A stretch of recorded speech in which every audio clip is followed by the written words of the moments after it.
Skill development కేసులో చంద్రబాబు నాయుడుకి సంబంధించి స్ప్లిట్ జడ్జిమెంట్ వచ్చింది కొద్దిసేపటి క్రితం. అసలు ఈ స్ప్లిట్ జడ్జిమెంట్ ఏంటి, ఇది ఎందుకు ఇచ్చారు?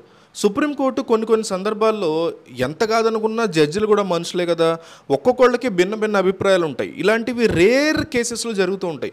సో ఈ స్ప్లిట్ జడ్జిమెంట్లో ఏమన్నారంటే, అసలు అప్పీల్ ఏంటంటే, అప్పీల్ ఎవరి నుంచి వచ్చింది? చంద్రబాబు నాయుడు నుంచి వచ్చింది. ఏమని? క్వాష్ చేయమని వచ్చింది. దేన్ని? ఆంధ్రప్రదేశ్ సిఐడి చంద్రబాబు నాయుడు మీద స్కిల్ డెవలప్మెంట్ పెట్టినటువంటి కేసు ఎఫ్ఐఆర్ ఏదైతే ఉందో అసలు ఆ కేసే కొట్టేయమని అప్పీలు. ఎందుకు కొట్టేయమంటున్నారంటే స్కామ్ జరగలేదనో ఇంకొకటనో కాదు.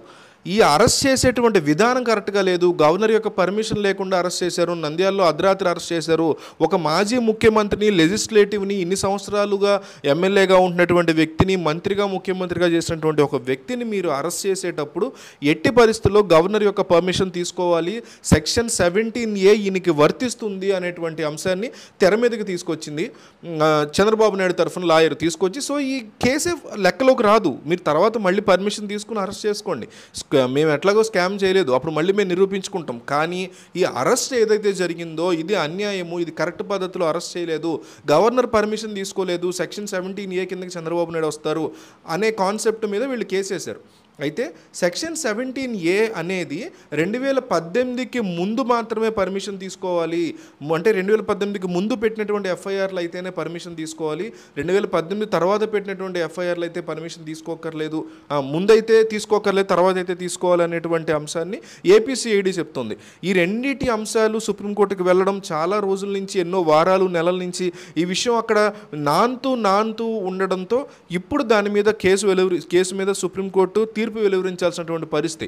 మొన్న ఇరుపక్షాల వాదనలు విని చెప్తాం మేము ఈరోజు ఈ డేట్న ఈ 16 జనవరిని చెప్తామని చెప్పినటువంటి బెంచ్ ఈరోజు ఆ తీర్పు వెలువరించింది. తీర్పు వెలువరించేటప్పుడు రెండు భిన్నమైనటువంటి వాదనల్ని ఇద్దరు ఈ జడ్జిలు చెప్పారు. ఒకళ్ళేమో జస్టిస్ బోసు, ఇంకొకళ్ళేమో జస్టిస్ త్రివేది.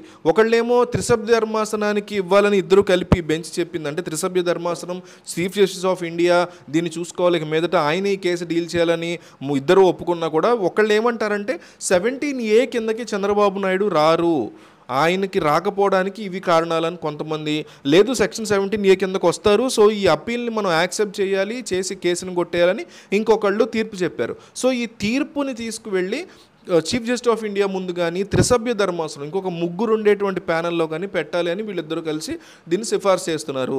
లేదంటే కనుక ఇంకొక వ్యక్తి కూడా, ఇద్దరిలో ఒకళ్ళు దీన్ని యాక్సెప్ట్ చేసి ఇంకొకళ్ళు కాదన్నారు. ఇద్దరు కనుక యాక్సెప్ట్ చేసి ఉంటే కేసు కొట్టేసేవాళ్ళు. లేదు అంటే కేసు ప్రొసీడ్ అవ్వండి, ఈయన అరెస్ట్ చేయడంలో తప్పేం లేదు అని అనేవాళ్ళు. ఈ రెండు అనలేదు కాబట్టి సిజేఐ దగ్గరికి, చీఫ్ జస్టిస్ ఆఫ్ ఇండియా దగ్గరికి ఈ అంశం వెళ్ళేటువంటి పరిస్థితి ఉంటుంది. రెండు భిన్నమైనటువంటి తీర్పుల్ని ఇద్దరు న్యాయమూర్తులు డ్యూయల్ బెంచ్లోనే జరుగుతాయి. ఇట్లా చెప్పడాన్ని స్ప్లిట్ జడ్జిమెంట్ అంటారు. సో ఈ స్ప్లిట్ జడ్జిమెంట్ అనేది చాలా రేరెస్ట్ కేసెస్లో జరుగుతూ ఉంటుంది భారతీయ న్యాయస్థానాల్లో. ముఖ్యంగా సుప్రీంకోర్టు లాంటి ఒక పెద్ద స్థానంలో ఇట్లాంటివి చాలా రేర్గా జరుగుతూ ఉంటాయి. మనం ఈ మధ్యకాలంలో ఎక్కువగా పెద్ద హైయర్ లెవెల్ ప్రొఫైల్ కేసుల్లో మనం ఎక్కడ విని ఉండవు ఇవన్నీ. సో ఇది ఇందులో జరిగింది. సో చంద్రబాబు నాయుడుకి సంబంధించిన అంశాల్లో స్ప్లిట్ జడ్జిమెంట్ జరగడం మీద మీ అభిప్రాయం ఏంటనేది కామెంట్లో చెప్పండి. సో స్ప్లిట్ జడ్జిమెంట్ గురించి, అసలు స్కిల్ డెవలప్మెంట్ కేసులో జరిగినటువంటి అంశాల గురించి చాలామందికి తెలియదు. కాబట్టి ఈ వీడియోని డెఫినెట్లీ మీ వాట్సాప్ స్టేటస్లో పెట్టుకోండి, లేదా అందరికీ షేర్ చేయండి. బట్ డెఫినెట్లీ షేర్ అయితే చేయండి. చాలామందికి ఇందులో జరిగినటువంటి మతలబ్ ఏంటో తెలియదు. సో డెఫినెట్లీ ఈ వీడియోని షేర్ చేయకుండా మాత్రం